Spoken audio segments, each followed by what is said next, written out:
Hello and a warm welcome everyone out there joining us today for this very, very interesting and special lunch talk, I think. So this is us, the ESRS Early Care Researcher Network, and it's my great pleasure to host this session today with my colleague Christine Blume, who's here today as well. Hi, Christine. And so my name is Anna Biller. I'm a postdoc at the Technical University in Munich. And together with my colleague Adriana Michalak, who is also here in the call, she's from Italy. We are the sustainability leads within the Early Care Researcher Network. And last Friday, I think very much in line with Fridays for Future, actually, we for the first time presented our motto for this 22 to 24 period, which is Together for a Sustainable Future. And so on the website and also last Friday's post, you can read up in detail about what we have in mind with this motto and what we hope to achieve and why this matters to us, both personally, but also professionally. But since you are here today, I believe that you don't necessarily question the science behind climate change, but maybe you think that within a professional society like the ESRS, sustainability is maybe a little bit of a faraway topic. So why should we tackle that, or how does it concern us, right? So maybe let me just share a little personal dilemma that many of us actually face today, especially the young generation whom we represent here. So hopefully this conveys the complexity of the situation, I think. So right now I'm a postdoc, okay, so I don't have a permanent position. I spend my time in between teaching, data analysis, maybe even heavy computational analysis, trying secure grants, finding a future, a permanent job, networking. And of course, this networking also is connected to flying or traveling to conferences. So I can make this personal choice to reduce my carbon footprint, not just in my private life, but of course also in my professional life. But when you think about the three magical R's that maybe you know, so for example, reduce, reuse, and recycle, I think it quite quickly becomes clear that deliberately not going to a big conference at my stage of the career, and many of you I think can relate to this, isn't necessarily sustainable on all levels, right? So for example, if I don't go to conferences, if I don't participate in this networking, it could harm my career progression, or I don't secure a permanent position in the future. So as a consequence, all my knowledge or expertise is diluted, or the training that I received, that you have received, is somewhat gone. And so someone just has to be trained again and then again and then again, and the cycle sort of continues, right? So what we hope to achieve here is to leverage the science, the power, the creativity within this really, I think, amazing crowd of researchers to come up with a creative solution to address sustainability on various levels, to help us secure and sustain good and healthy jobs, to improve our sleep health, and just provide a healthy environment together. And so, of course, there are different ways of achieving this. And I think what I would like to learn today is about one possible solution, which is compensation. And so I want to learn if compensation is worthwhile, given that maybe there are also some forced compensations that actually harm the environment, what types of compensations are out there, and also really just hearing more about exciting ideas around this topic. So I'm very much looking forward to today's talk by Fridolin Königsberger, our guest for today. And again, of course, very warm welcome for everyone joining us today. And so I'm handing over to Christina now, who's going to introduce Fridolin. Thank you very much, Anna, also for explaining the ECRN motto for our current period. So Frido is, before we have the presentation, I'm quickly going to introduce him. So Fridolin studied physical engineering at the Technical University of Berlin. So he's an engineer, and after graduating, he founded or co-founded a startup in Germany that focused on the use of residues in biogas plants. So already there, he moved into the topic of sustainability. And since 2020, he has been working in the field of negative emissions at a company, his company in Basel, which is called Pyronet. And actually, it was during a hike in the Swiss mountains that we started talking about carbon offsetting. And then I learned that Fridolin has quite some knowledge on this topic. And so the idea came up to invite him for a talk. So the company Pyronet develops heating systems based on the pyrolysis for buildings and in the agricultural sector. And these new types of heating systems that produce heat, on the one hand, that's obviously important, but also biochar. And the carbon contained in the wood, when you use this technique, is stored in biochar over the long term. And I think he's going to go into more detail on this, but as of today, biochar is the single biggest negative emission technology, and therefore also one of the only a few promising technologies behind real carbon offsetting. So I'm very intrigued by that topic, and I'm very much looking forward to learning more about this, and hand over the virtual microphone to Fridolin. Great. Thank you so much. Hello, everybody, from my side. Thank you so much to the ESRS team for hosting this webinar. It's great to have the opportunity to speak about the topic that I work on a daily basis, on compensating greenhouse gas emissions or carbon offsetting. We're going to have the conference travel as an example today, but as we just have one atmosphere on this planet, it doesn't really matter where the emission comes from, and when you look at it from a point of climate change. So we will also be looking at a broader perspective and come back to conference travel at the end of this talk. If you don't mind, I would be happy if you turned on your camera, so to see who am I talking to, but you don't have to, no pressure. Well, let's start with a question. I would be really interested in if anybody of you has ever used carbon offsetting themselves, so paid for carbon credit in order to offset a flight, maybe a vacation or a business trip. And it doesn't mean if you can click yes if you have to use it at your workplace or if you have used it privately. Great, the answers coming in. Oh, interesting. So, yeah, it's quite even. Some people used it, some use it regularly, some never use it, but know they exist, and some have questions, what is carbon offsetting at all? Great, so let's start by a quick introduction to what is carbon offsetting. Usually it starts with you emitting carbon dioxide. Then there's somebody else who does something to compensate that carbon dioxide, CO2. So, for example, they plant a tree, and that tree takes the carbon dioxide out of the atmosphere when it grows. Or there's somebody that does direct air capturing. I will come back to that later. That's a huge machine that sucks the CO2 directly out of the atmosphere. Or there's somebody like us who do biochar. I will come to that. What is it? Also later. And an important thing is, well, you have to pay them to do that. And that's why you buy carbon credits. And now some of you may ask, isn't that just paying for your sins?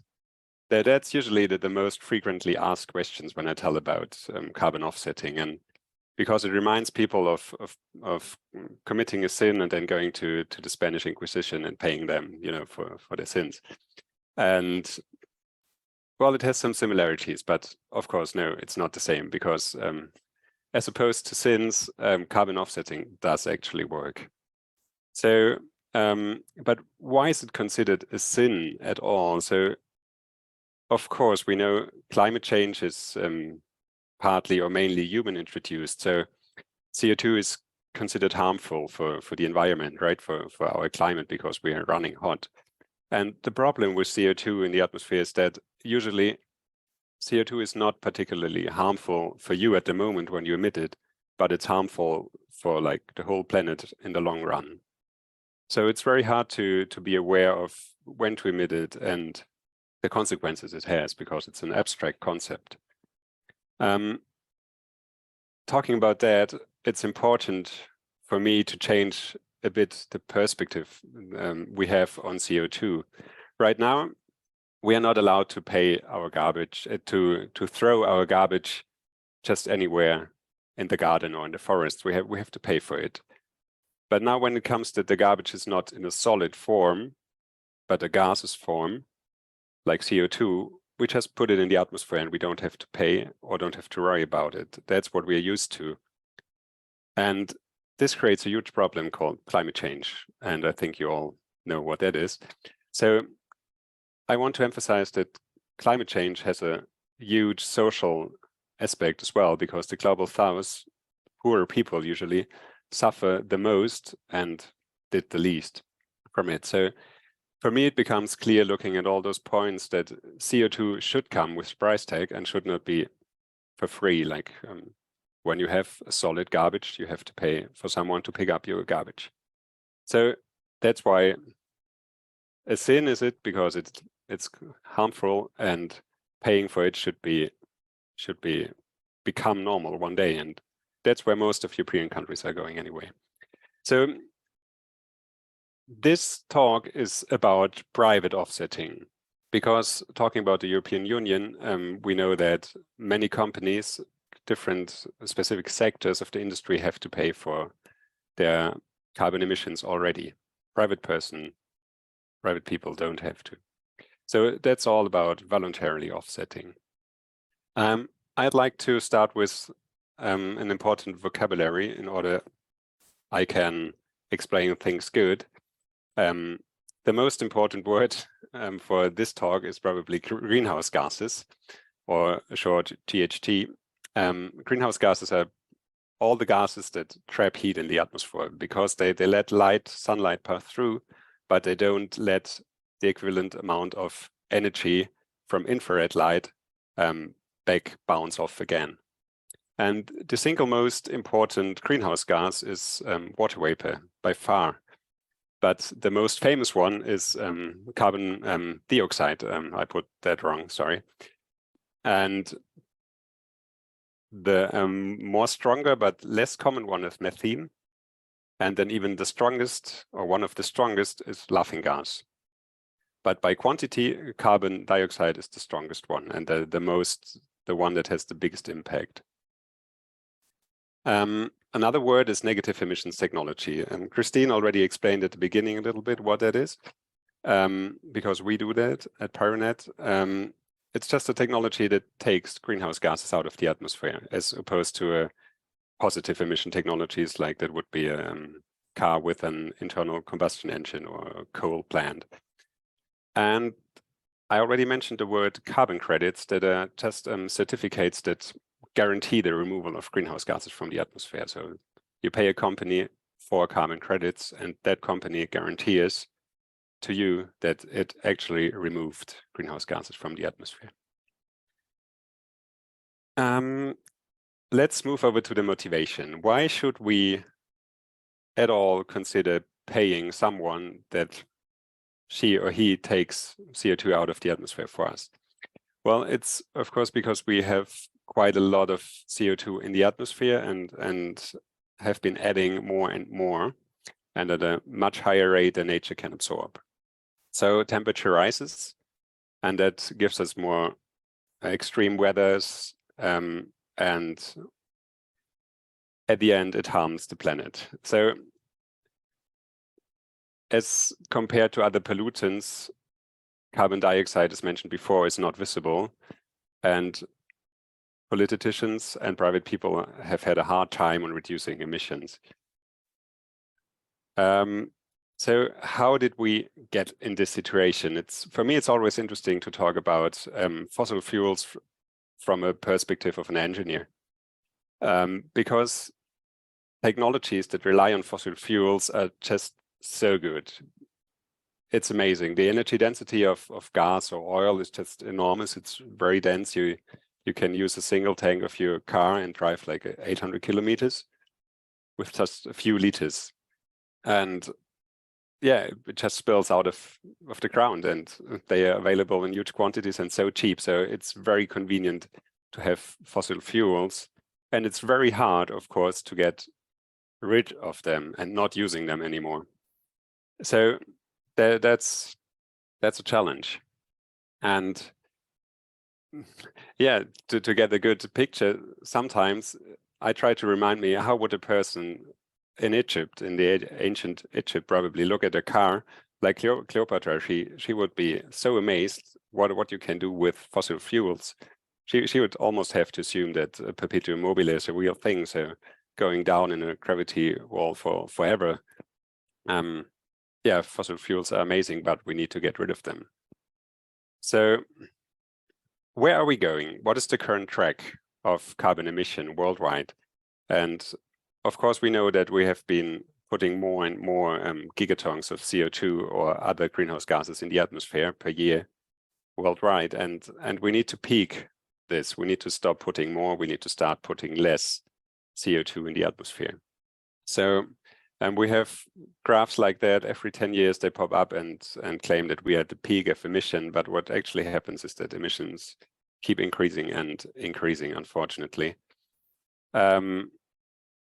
When we keep on doing what we do, we will reach like a hotter climate from 1.2 to 3.5 degrees Celsius more.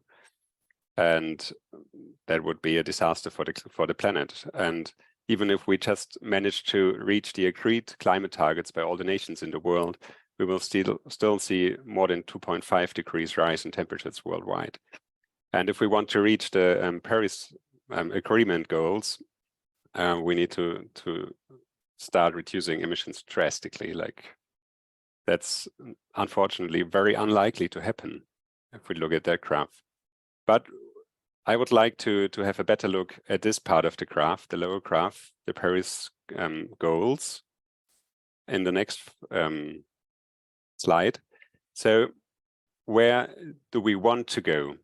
So actually, we want to reduce emissions drastically. And I find it quite interesting that all the scenarios calculate with negative emissions. So every politician calculates with negative emissions when they put up scenarios for being carbon neutral, net neutral in 2050, for example, in the European Union. And you see that it's very likely that CO2 from energy and industry and cars and so is very likely to drop. I think that's, we really have to try this. It's unlikely though that it's going to happen worldwide, but everybody has to do what he can do. And the net emissions, you see that white line here, is the sum of positive and negative emissions, of course. So the faster we manage to increase negative emissions, the longer we can afford to put on positive emissions. But of course, positive emissions are much more easier to reduce than putting up negative emissions. So we should focus on reducing emissions strongly. But also, it's also clear that we always will have some emissions. So methane, for example, is not likely to be reduced because it comes from farming, from animals mostly, and from natural resources that are hard to control, like landfills, for example. And yeah, and you see the 1.5 degree scenario is even stricter than the 2.0 degree scenario. But in both cases, we have a huge amount of negative emissions, and we will see where to get them. The technologies for that mainly need to be still developed. So it might sound a bit old-fashioned, but we need negative emissions in order to protect our planet and preserve our livelihood. So that's the big topic here. And I don't like it so much, but usually I talk more about costs and money when I talk about climate mitigation and climate change and negative emissions, because that's how our economy works, and we have to deal with that. And I think negative emission technologies will be successful if they manage to find a place in the market where they can generate money and find a demand. So, but also from a governmental point of view, or when you look at a whole society, you need to see that it's quite expensive to just keep emitting CO2 and looking into the climate disasters that await us, like strong weathers and floods and so on. So now I would like to come to carbon offsetting and an overview of how to actually get negative emissions out there. There are many different methods. So an overview is maybe something good. And as you're all scientists, I dare to put a formula there.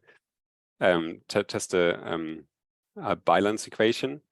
how much CO2 will be there in the atmosphere next year. So it's, of course, we start this year with the amount of CO2 we have in the atmosphere already from last year. And then we put something more in this year, but also we can put something out. So we can't change the past, unfortunately, but we can change the present. So those two terms are where we can start working on. So we have to put less in, and we have to put more, get more out from the atmosphere.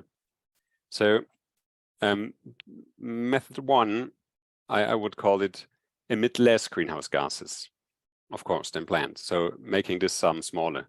Method 2 would be just prevent them from reaching the atmosphere. May sound a bit strange, but you will see why I put this here. And method 3 is, of course, the negative emission. Just take greenhouse gases out there and increase this sum here. So let's start with method 1. So that could be, for example, an increase in energy efficiency. Change a light bulb, an old one, and put a new one, energy efficient one. That makes a really big difference. But also use more renewable energies instead of coal plants, power plants. Use solar and wind and water. And of course, we need storage for renewable energies as well. Method 2 would be preventing greenhouse gases from reaching the atmosphere. That could be go to a landfill and collect the methane that is emitted there because of rotting. That's the hard part. Burning it is easy, but it's very hard to collect the methane, and it's quite expensive to do so. But it has a huge impact, because after burning methane, you only have CO2, which is far less harmful than methane. Another method would be direct air capture. You saw a picture before. That's basically sucking CO2 out of the atmosphere. It's a very hard thing to do, because the saturation of CO2 in the atmosphere is very, very low. So out of 100 molecules in the atmosphere, less than 1 is actually CO2. So it's very unlikely that you just find a CO2 molecule in the atmosphere, but it's possible. And usually you use filters that absorb the CO2, and after that, when they're saturated, the filters, then you heat them, and the CO2 is released again, and then you can collect it at a much higher concentration. And that's a nice slide from a company that does that and tries to do that. But what they forgot to put up here is that it requires a huge amount of energy, thermal energy usually, to do that. That's why the biggest currently operating plant is in Iceland, where they have a lot of hot springs, and they can use the heat from natural resources. Yeah, method 3 is my favorite one. Just take it back out of the atmosphere, back from the atmosphere. And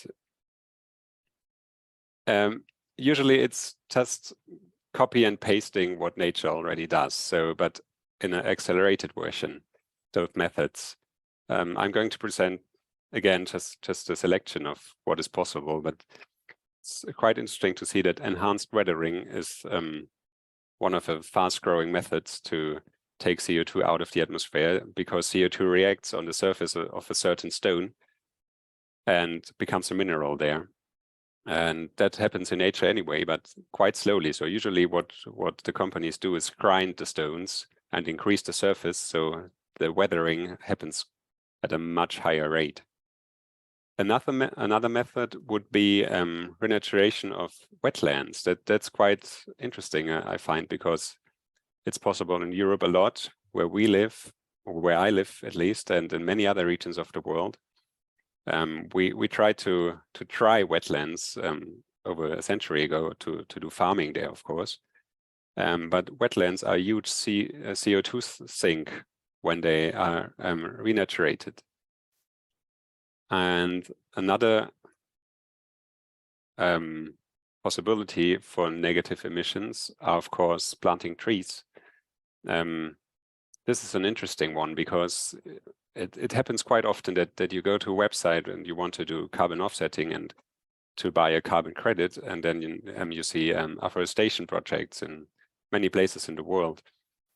almost everywhere, and then you think, oh, that's a great thing, and then when you read on it, then you will find critics who say, yeah, it's a great thing, but who can guarantee you that after 10 years the trees still stand? But I will get back to that problem later. But another and the fourth of the technologies I want to present here is biochar, where I work on. And biochar prevents this from happening, that trees can be cut down, because biochar is made from wood, and it's concentrated carbon. Wood contains carbon, of course, 50%. And when you make char out of wood, then the concentration of carbon is much higher. It's over 90%. And then you can put it in a place where it cannot be burned. Biochar is not for burning. So let me allow you to go dive a little bit deeper into biochar, because that's where I work on. And it's a very promising technology. And to see how it works, I put up that slide. Tree grows and takes the CO2 from the atmosphere, releases the oxygen, and we use the wood, and in our heater, we turn the wood into heat and biochar. The heat is, of course, used for houses, to heat rooms or offices. And the biochar is usually sold because people like to use it in agricultural application, for example, or in other ones. But we prefer the agricultural application because it has the most co-benefits there. It enhances the water storing capacity of soils, and it regulates the nutrient availability for plants in soils. So when you look at what is possible with biochar, for example, in Switzerland, we calculated some, we looked at different studies and found that the potential for biochar is compensating up to 80% of the remaining CO2 emissions in Switzerland in 2050, while only taking the wood out of the forest that grows back. So it's has quite a big potential, and it's growing rapidly in Europe and all over the world. So biochar is good for plants, and biochar is a negative emission technology, so it has two huge benefits. I would like to talk about the risks of carbon credits at the end, because it's important to know what you're dealing with.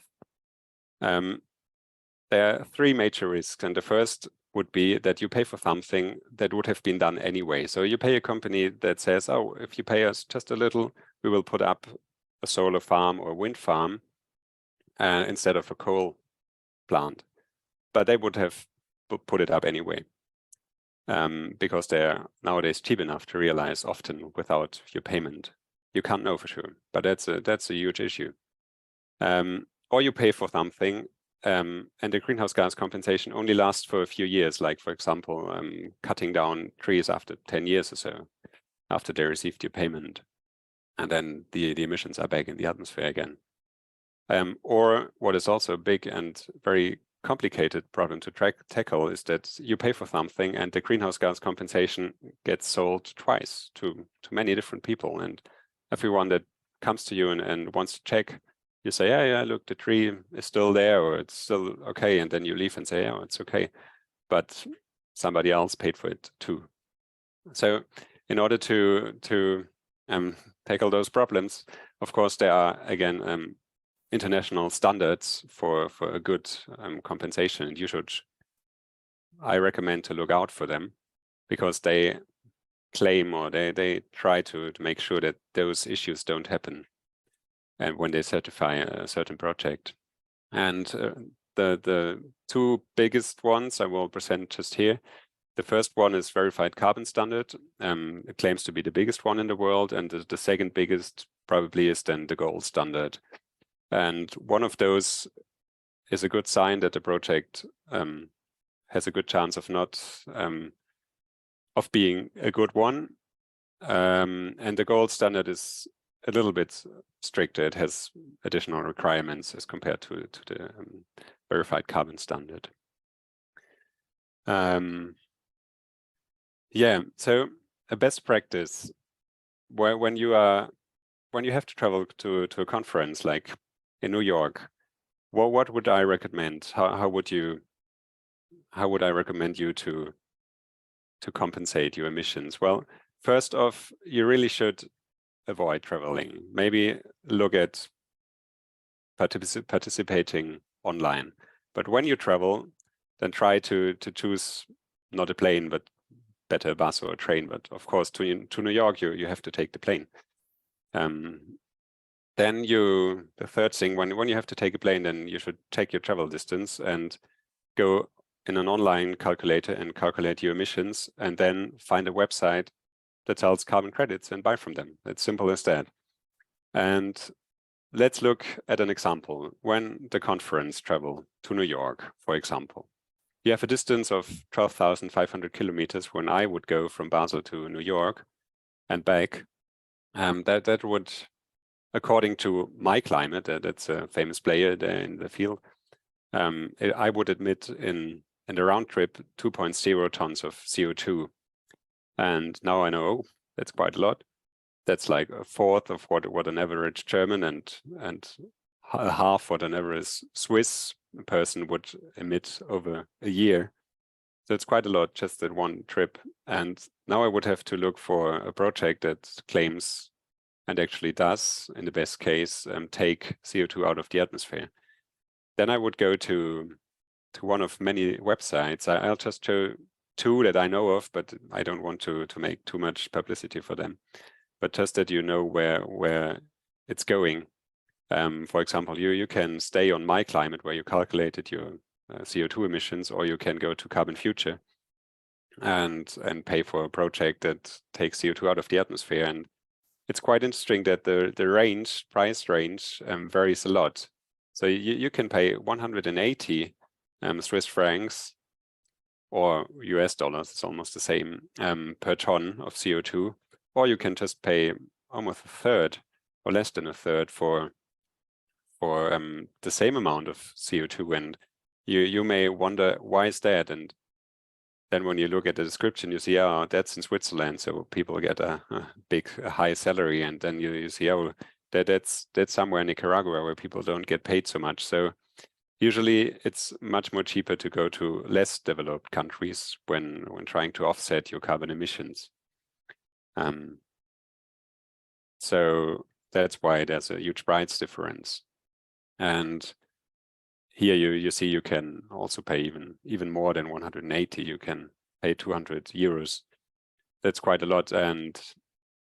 But when you look at it from a perspective of how much does it cost in the long run to emit CO2, then you'll find that many organizations like the German government or Greenpeace or the Swiss government and so on, they all come to the conclusion that emitting a ton of CO2 has climate mitigation costs or direct costs because of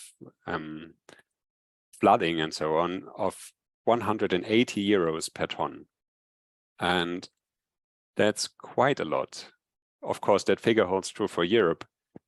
But when you look at how much does it cost to compensate 2 tons, you find that it makes a lot of sense to compensate it. But the problem is that you have to pay it out of your own pocket.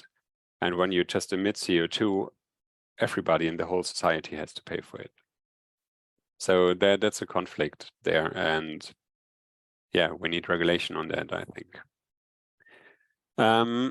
Yeah, but I strongly recommend you to do that, to do this example, follow it, look for a nice project that you like, go into the description, read what people do. It's usually, you see it's just that's not even 1 ton. It's little projects sometimes that you can support and make possible with your payment to actually take CO2 back out of the atmosphere.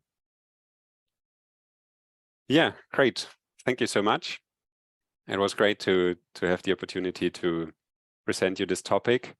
I hope I could convince you to do carbon offsetting, but I also hope that I could show you the backsides and what you need to look at when paying for a carbon credit. At the end, we have one survey again. I would like to know, after this talk, are you now more likely to use carbon offsets? Would be interesting to me. You see the backside, so the advantages, disadvantages. Oh, that's great. Many people are more likely. Wow. Okay, that's great. Okay, one person is not more likely. That's good always. 11 out of 12, 92% are more likely to use carbon offsets. That's great. Thank you so much. Okay, now I'd be happy to take your questions, and if you have any, just let me know. Thank you so much, Fridolin. Very interesting talk, and I think what was really nice also is that really there are many things we can do, right? We are not limited to one thing, and so we can tackle the problem from various angles, and I think that is a good sign. I think it's promising.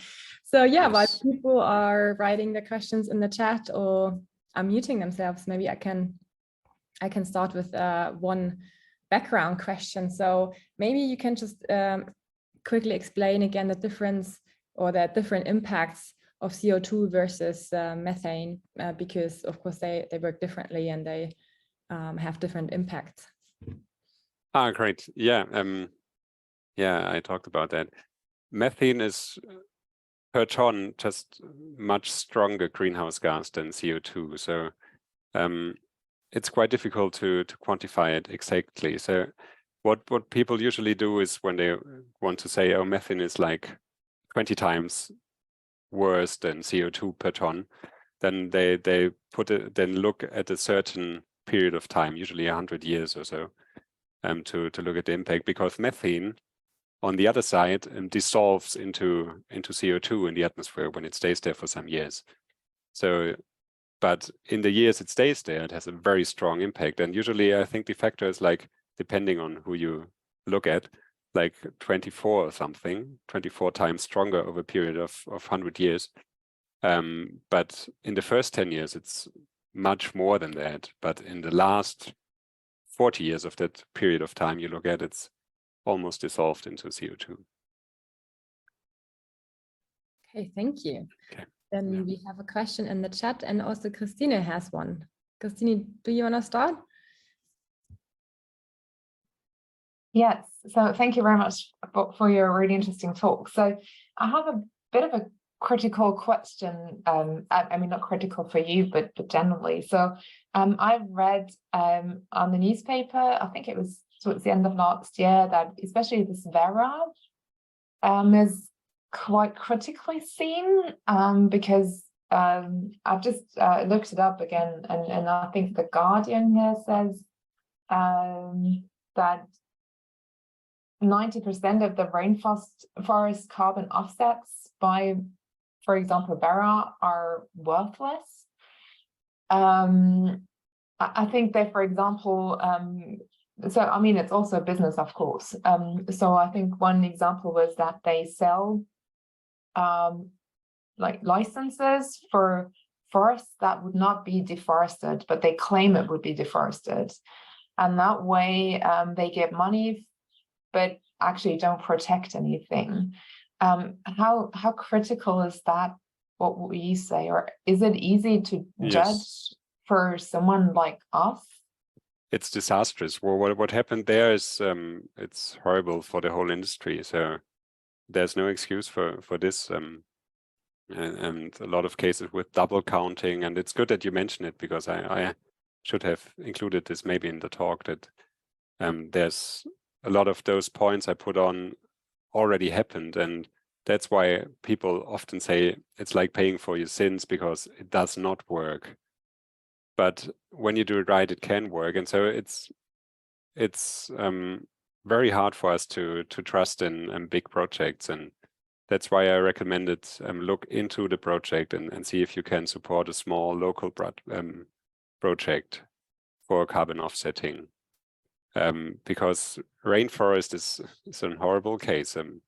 When somebody claims I'm going to chop down all those trees, and then you say, oh, I pay you for not doing so, I don't know if that's the right thing to do. And then if you sell that, or put your name on it, that's a problem. And it's, of course, people stop trusting you. So they either need to invest a lot in building trust and not making those problems happen again, or they need to, or there will be other certificates. Yeah. Thank you very much. Maybe local is a key word here, that you can also support local projects that exist within Europe, where standards are relatively high, and there is more monitoring going on, maybe. Yes, in Europe, I recommend especially wetland projects and biochar projects, of course. Yeah.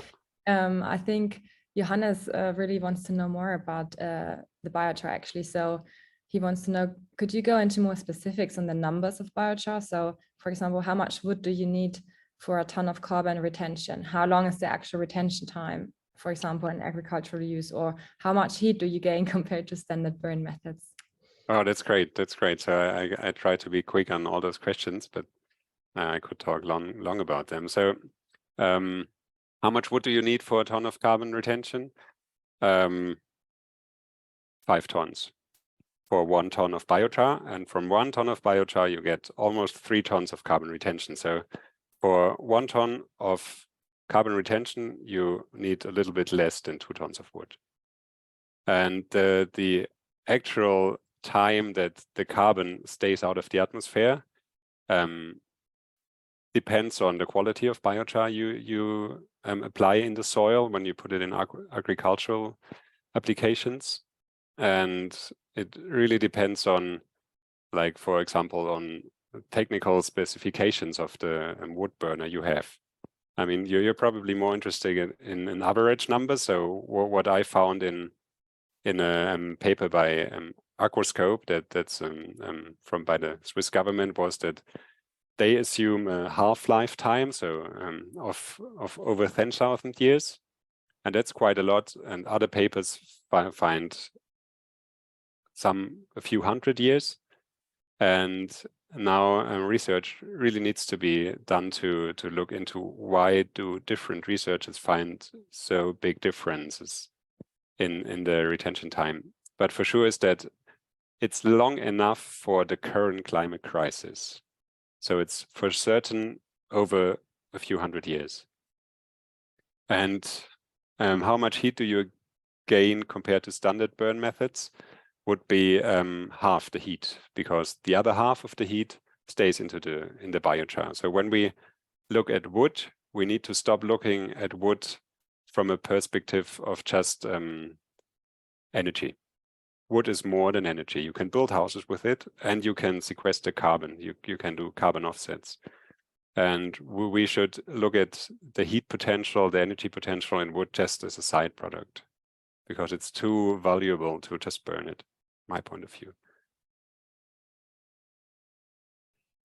Great, thank you.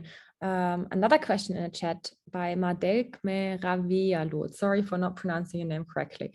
Do these alternatives really subset my flight? What about electric or hybrid flying, or would we be depleting other resources then? And also, in addition, should we maybe encourage conferences to include this in their ticket price? Great. I can't really answer that question because it's too big, but usually electric hybrid flying is not possible right now. What airlines invest more in is like in using oil that comes from plants. And yeah, but when it comes to electric cars, for example, we need to look at the overall efficiency of the system and where's the electricity generated from. And usually electric cars are far more efficient in the overall efficiency.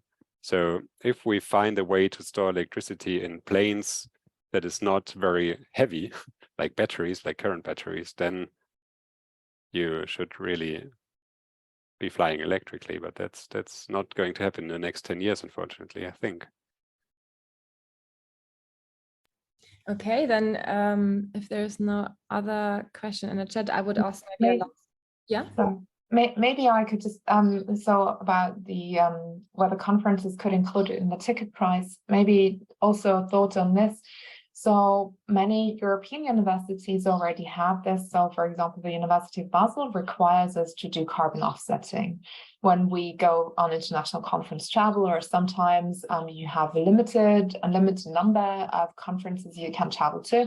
By the way, ESRS is going to be an online conference in October. So if you have a limited number of conferences you can travel to, then this might be a good way of still engaging in science. Although, of course, also doing things online creates carbon emissions. We know that. I think one way would maybe one even faster acting way would be to really push at your university or institution towards such regulations. So I know that at the previous university, and yeah, Jennifer just put in the registration link for ESRS again. So at the previous university where I was working, which was the University of Salzburg, I think it was really foremost the Department of Psychology that pushed towards a regulation for carbon offsetting. And there are even interest groups, well, at basically, I think every university that take care of the sustainability of the university. So I would really encourage you to get in touch with them and ask for regulations that everyone has to follow at your university, which will probably then also include mandatory carbon offsetting. I think this would be great and maybe even more efficient than including it in, for example, the ticket price, which is always a bit difficult to argue then. Also because you don't know where people come from. Maybe also in addition to that, of course, when we come back to my previous introduction, that it is, of course, also a question of social equality, so, or, you know, career equality. So I think you would then need to also incorporate, if you did it in ticket prices, that, you know, it would be cheaper for younger researchers versus established researchers or something like that. So it's a bit more complicated than that, I think. And in addition to the conference idea with the online versus only or hybrid or only in-person conference, you can also create a conference format where you would have local hubs that meet up, like, you know, people from Munich joining, people in Basel joining, and then having an online conference together. So you would have this sort of mixture between the two, which would also slightly reduce emissions if you're not traveling everywhere. So I think these are all nice ideas that we can also tackle in the future. And in fact, we are also working on, or we are actually thinking about how we could make the next year's ESRS travel more sustainable for the conference. I had another last question for you, Fridolin, if Yes. no one else has one in the chat. So you really showed nicely the calculation, how, you know, you go to websites, you calculate how much you would emit when you fly to New York, for example. I always wonder with these calculators whether on what they're based, right? Because that, I mean, it really depends on how many people fly, is the plane full or not. So in your example there, is this like a one person? So if was that the cost if I was there on my own in the plane, or if it was full? Because I was just thinking if then everyone would compensate, but it's based on just me being in the plane, then we would actually create a positive influence there much more than you know. Yeah, I know. Yeah, that's a good question. But of course, those calculators are based on average numbers. So what I read up on how they work just before the conference, and I found that one, at least that I read on, uses, I think, a certain amount of CO2, like 250 kilograms per hour that a plane flies. So, and that's an average number.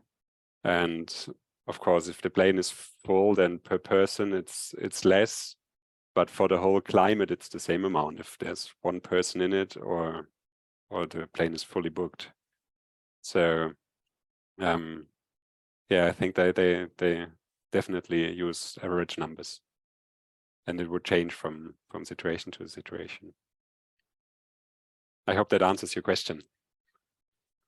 Yes, I think it's just something that we have to keep in mind when we do these calculations. Quite interesting. I think you can really get nerdy on this and try to figure out how to calculate it. Yes, yeah, and you get different numbers from each website you go. So they clearly have different assumptions. Yeah. And there are new research is coming out every year. For example, now a research from the University of Zurich claimed that when flying, the water vapor that is emitted by the plane as well has a stronger impact than the CO2 emitted from the plane. So, and that's totally new. Before, people were not sure if it has a negative or positive impact, like a cloud. So it changes every year, and it's quite complicated, actually, to have a very objective number out there. Yeah, I think we as scientists are more able to deal with that kind of uncertainty maybe, but I think Yes. for the general population, it's really hard to then decide what to do with that and create a lot of uncertainty, I think. Yeah, that's absolutely the case, yeah. And it's a problem. Communication is very important. Yeah. Speaking of communication, I hope we conveyed an interesting topic today. And so if there are no further questions in the chat, I would just conclude here and thank you very much again, Fridolin, for being here today. It was a very interesting talk and nice. With pleasure. Thank you so much. Thank you also from my side.